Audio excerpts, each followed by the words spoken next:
What's up, guys? So we're gonna finally talk about the last big month for the first quarter of 2024. UFC 297 is looking pretty good, 299 is looking great, and 298 has stacked up to be an excellent card. One championship fight and a load of contenders, and I would say 8 of those 13 fights are definitely worth to watch for different reasons, of course. Like Marcos Rogerio de Lima versus Justin Tafa is not a technical fight that you're going to be waiting to see, but if you're a fan of crazy knockouts, big powerful fighters colliding, that's a fight for you. And then we got, of course, the main event, Volkanovski versus Topuria is one of the most technical fights you could put on right now. There's something for everybody for this card, and we are going to start with the Anthony Hernandez and Ikram Aliskerov fight. Right off the bat, it looks like Ikram definitely has an advantage going into this. Well-rounded guy with good power in his hands. He has good high kicks, credible sambo background, great takedown defense. I mean, able to stuff every single one of Hamza's takedowns. And we know Anthony Hernandez will shoot often. He has good Brazilian jiu-jitsu, but not the best control when he gets to the ground. You saw this when he tried to trip out Shabazian. Brain froze a bit when Shabazian tripped to his own knees. Hernandez didn't really know how to attack further from there, so he just went to his guillotine when Shabazian grabbed a hold of him. I've never seen a fighter do this, where he got Emish Shabazian to the ground. He could try to get his back, he could try to control the position, but instead what he does is he rotates around for an arm-in guillotine. So he could potentially get his back, but instead of having top control, he would rather get under Edmund with a guillotine. This could put him in a lot of danger against someone like Ikram Aliskerov if he gets these kind of positions. But in the stand-up, a bit of a plotter sometimes, he will stand right in front of you and constantly just touching with the lead hand,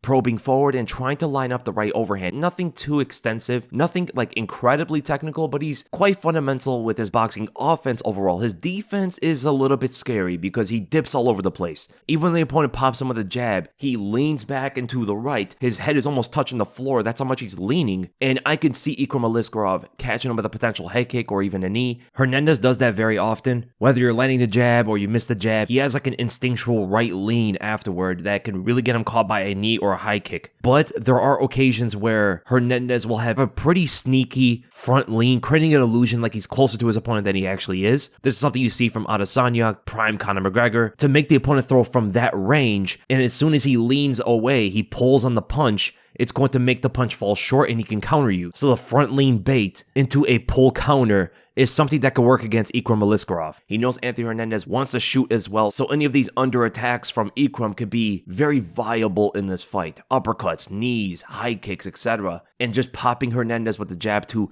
condition him to move his head in a certain place that he can intercept with the high kick. There's a lot that Ikram can work with here, but he cannot underestimate Anthony Hernandez's power as well as his ability to catch you with some kind of choke. So I am picking Ikram Aliskerov as my early prediction. Should be a pretty interesting fight, and if Ikram beats Hernandez, he should definitely be in the top 15. Then we go to Tatiana Suarez versus Amanda Lemos. It's quite clear how this fight is probably going to go down. Both these fighters do a couple things very well. Obviously, Suarez is going to have a general massive wrestling advantage going into this. The only thing she has to watch out for are the guillotines, because Lemos will fall back on those. Sometimes she'll just try to get you in a guillotine rather than defending the takedown, and that is a potential danger for Suarez. She definitely has to be mindful of the guillotines, but she should be able to get under the punches. That makes Lemos a very menacing striker. She has incredible power, a good stinging jab, a good right straight, but I could just see Suarez getting under everything. So my early prediction for this, I am definitely going Tatiana Suarez. Lemos could find a finish here. Then we go to some heavyweights. Tuivasa versus Marcin Tybura. Man, Ty is a fan favorite. He's pretty cool to watch. He's a rather athletic heavyweight, but just, I was hoping at this point of his career he would put things together technically. He has good low kicks. He would start the fight as technical as he can be, but then as soon as he gets touched or the opponent gets touched, he throws that all out the window and just starts swinging. It reminds me a lot of Michael Chandler, for an example. Not necessarily the same kind of technique, but that approach where it's like, okay, I'm doing things very well technically, and then I get hit, and it's like, oh, I forget about this. I'm just going to start swinging at this guy. And Ty does pride himself as some kind of like brawler as well. Marcin Tybura is the opposite. He'll keep things technical as long as he can go. He's just a bit chinny, and that leaves anybody in the heavyweight division to be knocked out, no matter how technical they are. I can see Tybura catching him with some good lead high kicks. There are a lot of good techniques he can bring forward that could surprise Tai Tuivasa.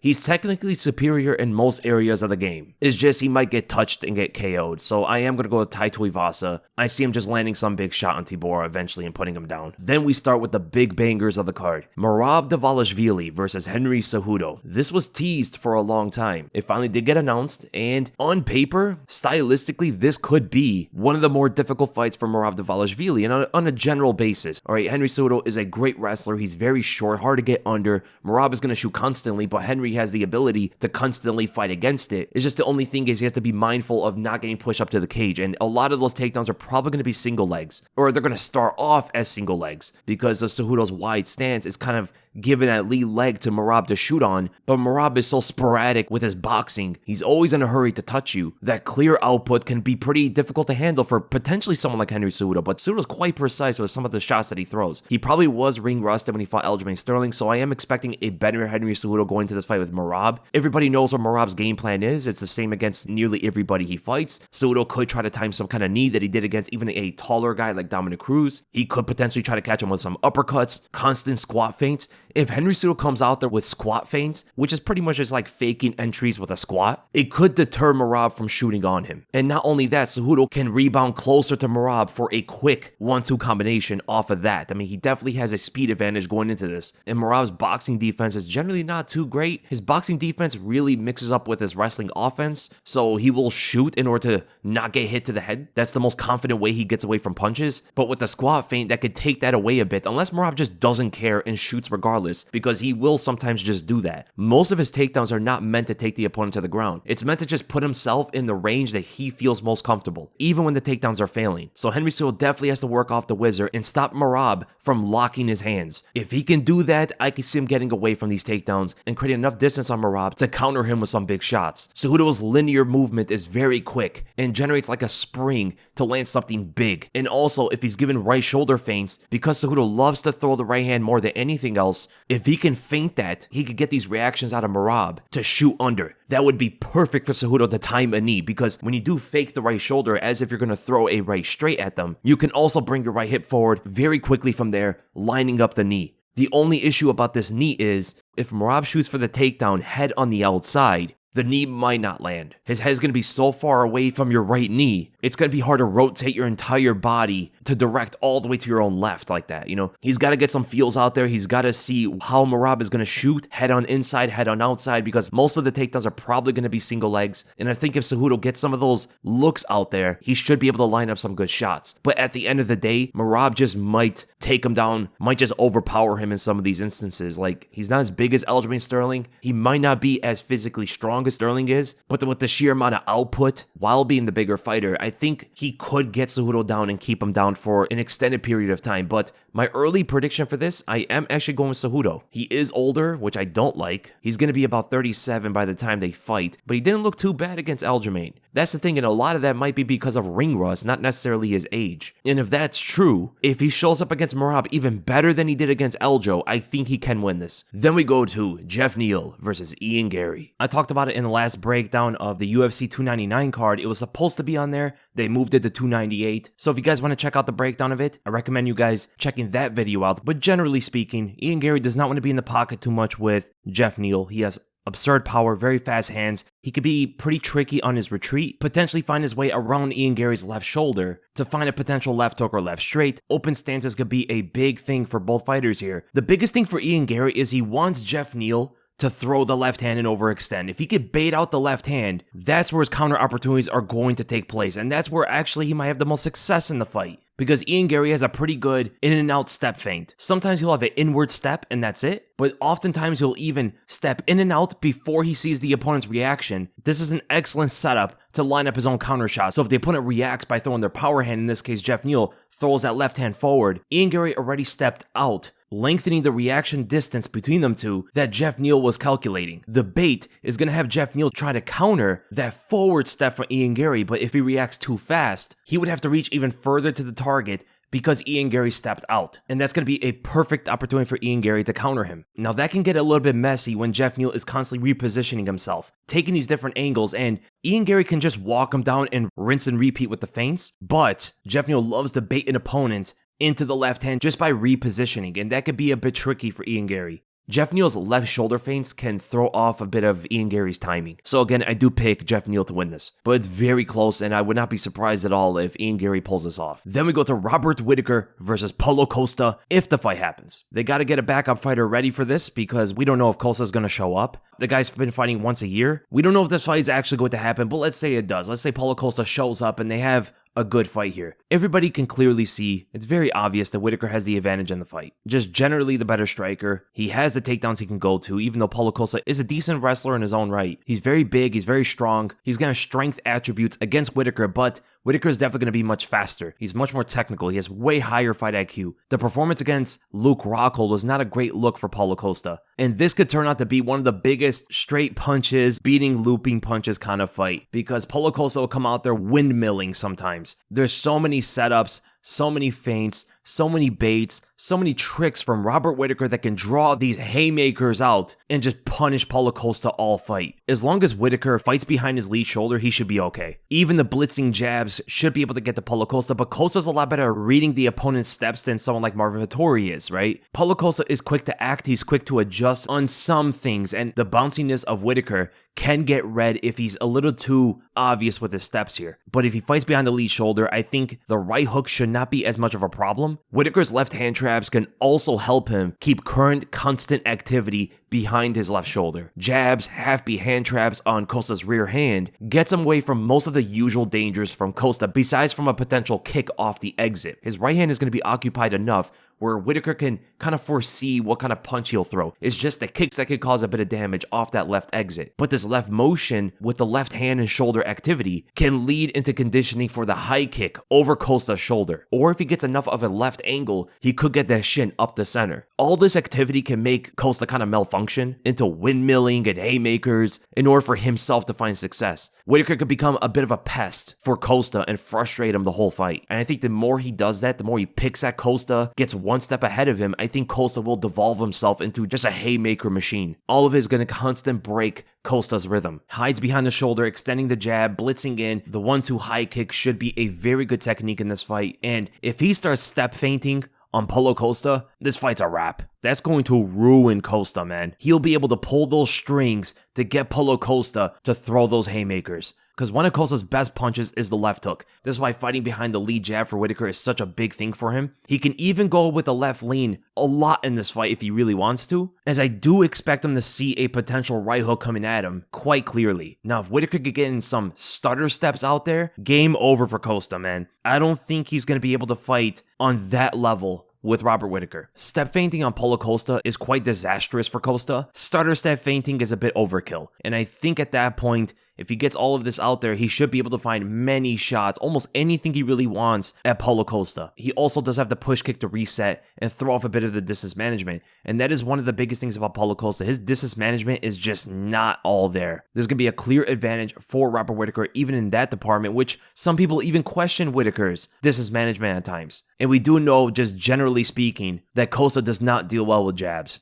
And we have Robert Whittaker with some of the best jabs in the game. Now, we do know if Costa switches southpaw, which is something he doesn't normally do, he's probably going to try to implement the same kind of thing Dricus and Jared Cannonier did, intercepting the blitz with the lead right jab. Put a little bit of an arc to it, and you should be able to intercept that left lean blitz. Or he'll throw the left kick, which is something he's done before. I think he did it against Marvin Vettori, right? So he does have very powerful left kicks, and he could potentially go to the general blueprint of how to beat Whittaker, the southpaw jab. I'm definitely going with Robert Whittaker. I think Paulo Costa should be a very good style for him to go up against, unless he's shot, unless that Dricus fight just destroyed Whittaker. Other than that, he should be able to beat Paulo Costa. And then we go to the main event. Alexander Volkanovski versus Ilia Topuria. This is a very high level fight. Both guys are exceptional. They're very good at all areas of the game. And it's quite rare for Volk to fight someone at featherweight who is as well-rounded as Topuria is. Topuria is a very good boxer. He has good footwork, high fight IQ when it comes to the stand-up. He has good wrestling, and probably even better Brazilian Jiu-Jitsu than anything else he does. Volk does not usually fight guys on that kind of level, right? It's been probably since Chad Mendes or Jose Aldo. Those are the most well-rounded guys he's fought, and that was a long time ago, man. So it's going to be interesting to see how Topuria is going to implement his full MMA game against Volkanovski. Both guys are around the same stature, but that Aussie, man, is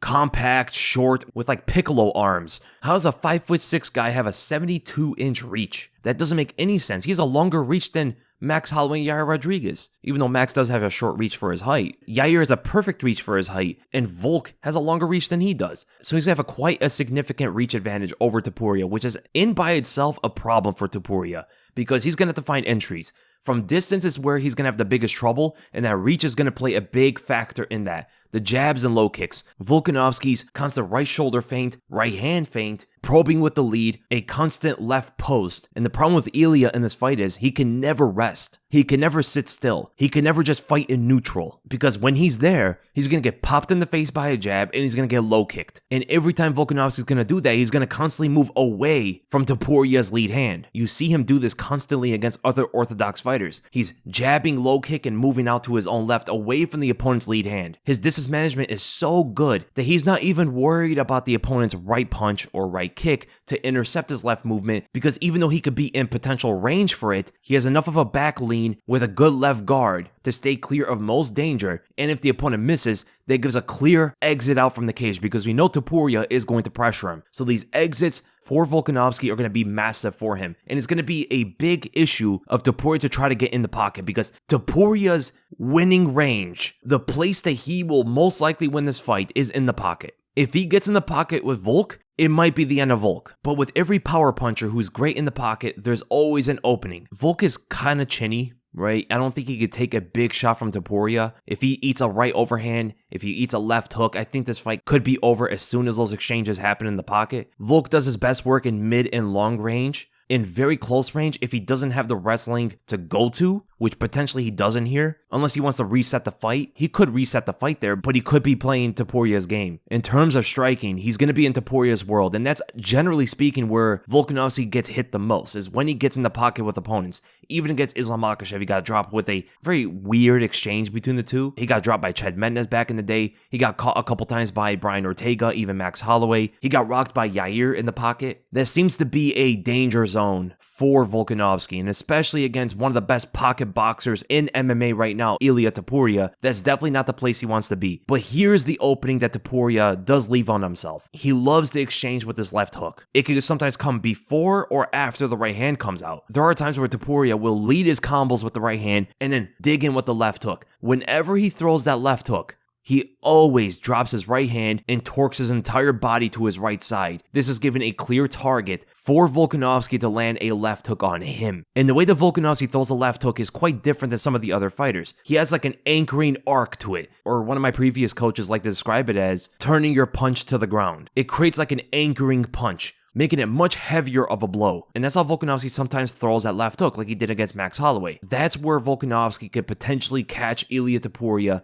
in the pocket, but everywhere else he's in danger. Now, the biggest question about this is, how does Topuria get there? How does he get right in front of Volkanovski? That is the biggest question, and the more I think about it, the more difficult I think it is for Topuria to get there. I think the best ways are, he has to bait out Volkanovski. This can be kind of similar to what he did against Josh Emmett. He can have right shoulder feints, draw out some kind of power shot from Volk, which is not going to be as likely as it was against Josh Emmett. Emmett's way more trigger happy than Volk is. So this might not actually work, but it is a path he can go to, and I think he will go to it. Right shoulder feints to draw potentially a Volkanovski left hook, or even a lead leg kick. If he could draw a lead leg kick, that's going to be perfect for Topuria to get in on him after the kick misses. The worst kind of reaction from Volkanovski, if Topuria gives him right shoulder feints, is if he steps forward. If he steps forward there, Topuria will most likely light him up right from there. So that could be a bit tricky if he can draw Volkanovski out like that. But I think the best way he can get in the pocket with Volk